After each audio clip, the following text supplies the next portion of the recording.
Hi friends, welcome to our channel Geetha crazy thoughts. Ugadi కదా అని ఉదయాన్నే లెగ్స్ అయితే రెడీ అయ్యాను. ఇంకా డ్రెస్ వేసుకోలేదు. ఇంకా మా పక్కింట్లో వాళ్ళు అయితే సాంగ్స్ పెట్టుకొని ఫుల్ గా వింటున్నారు. సౌండ్ అయితే చాలా ఎక్కువ పెట్టుకున్నారు. అందుకని వీడియో రికార్డ్ చేసి తర్వాత అయితే వాయిస్ ఓవర్ ఇస్తున్నాను. ఇంతకీ మీకు ఉగాది శుభాకాంక్షలు చెప్పడమే మర్చిపోయాను. అందరికీ హ్యాపీ ఉగాది. ఇయర్ మొత్తం మీకు అందరికీ బాగుండాలని నేనైతే మనస్ఫూర్తిగా కోరుకుంటున్నాను. నాకు మా జషుకి ఉగాది కోసం కొత్త డ్రెస్సెస్ తీసుకున్నాము. నేనైతే ఫస్ట్ టైం ఇన్స్టాగ్రామ్ లో ఆర్డర్ పెట్టాను. బట్ నాకైతే అస్సలు నచ్చలేదు. ఇన్స్టాగ్రామ్ లో ఫోటో చూడగానే ఆర్డర్ పెట్టాను, బాగుంది కదా అని. బట్ నా దగ్గరికి వచ్చినప్పటికి ఇలా ఉంది. చున్నీ అయితే ఇంకా చెప్పనవసరం లేదు, కట్ చేసి యాజ్ ఇట్ ఈజ్ అలా ఇచ్చేసారు అనిపించింది. ఎందుకంటే చివర్లో కనీసం స్టిచెస్ కూడా వేయలేదు. జషు కోసం అయితే మాత్రం ఫస్ట్ క్రైలో ఆర్డర్ పెట్టాను.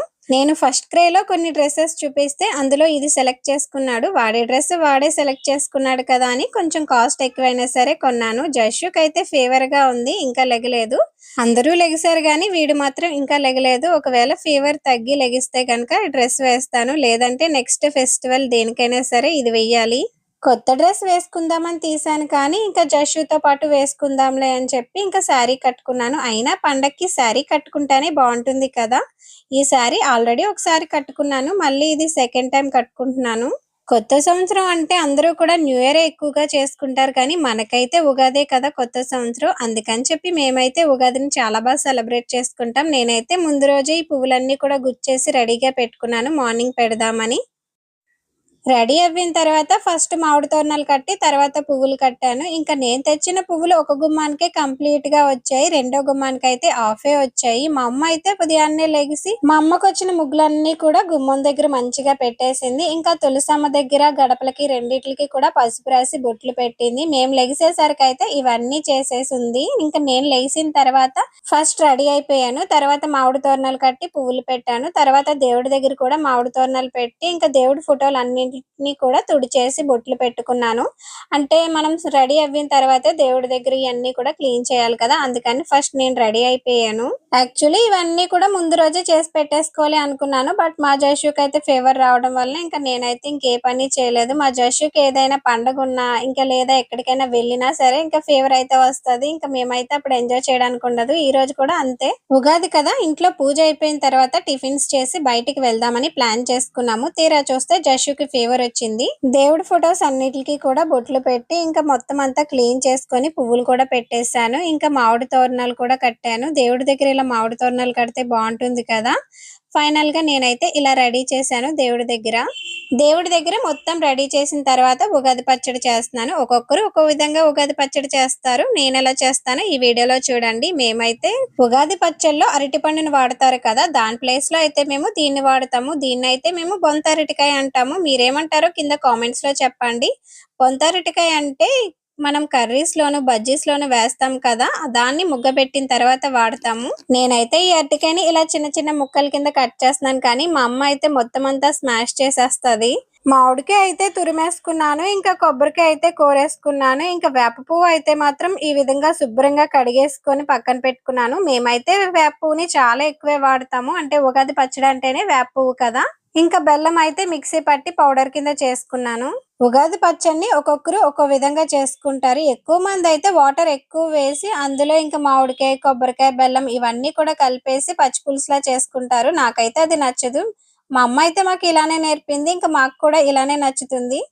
నేను చేసే ఉగాది పచ్చడిలో వేప పువ్వు అన్నిటికన్నా కొంచెం ఎక్కువగానే ఉంటుంది. ఇంకా వేప పువ్వు వేసిన తర్వాత మామిడికాయ తురుము, కొబ్బరి కూరు, ఇంకా అరటిపండు, ఇంకా రుచికి తగినంత బెల్లం అయితే వేసుకుంటాను. బెల్లం అయితే ఇంకా టేస్ట్ చూసుకొని లాస్ట్ లో కూడా యాడ్ చేసుకుంటాను ఒక్కొక్కసారి. తర్వాత కారం, చింతపండు పులుపు, టేస్ట్ కోసం పుట్నాల పప్పు అన్ని కలుపుకున్న తర్వాత లాస్ట్ లో సాల్ట్ వేస్తాను. ముందే సాల్ట్ వేసామంటే ఇంకా వాటర్ కింద అయిపోతుంది కదా, అందుకని నేను ఎప్పుడు కూడా సాల్ట్ లాస్ట్ లో యాడ్ చేస్తాను. అది కూడా జస్ట్ లైట్ గా అయితే వేస్తాను. మేము చేసే ఉగాది పచ్చడి అయితే ఇలా పచ్చడిలాగే ఉంటది.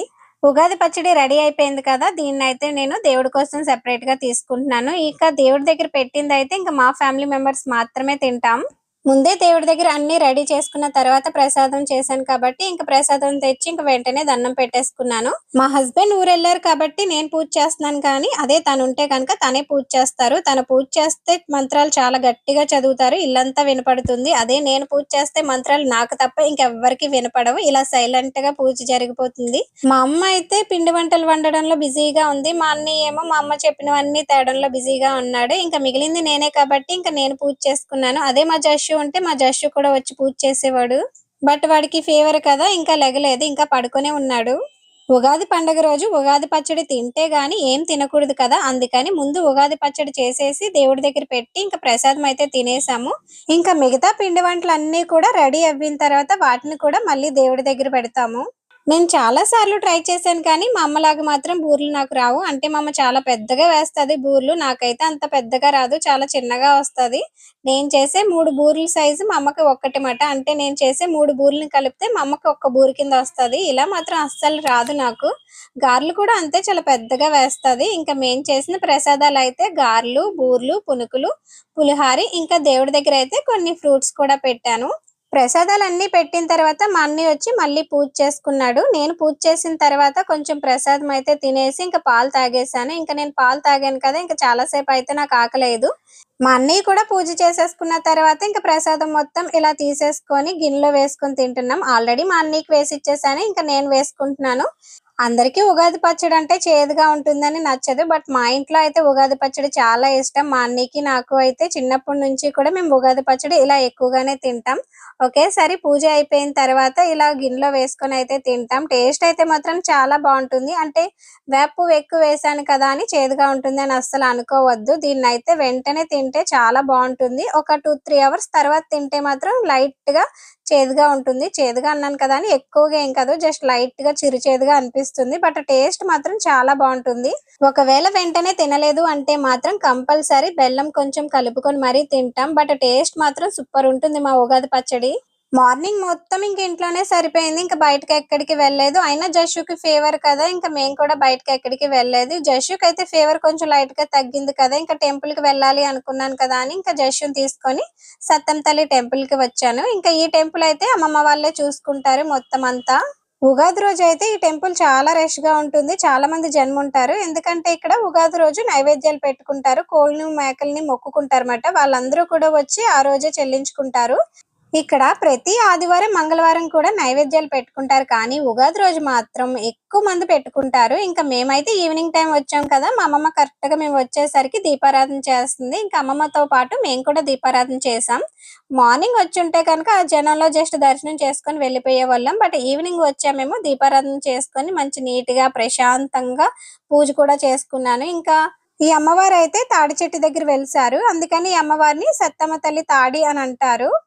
జషుకి కొంచెం ఫీవర్ తగ్గిందో లేదో తెగ తిరిగేశాడు గుడి మొత్తం కూడా. ఇంకా మీకు గుడి కూడా చూపిస్తాను. ఈ గుడి అయితే చాలా చిన్నది.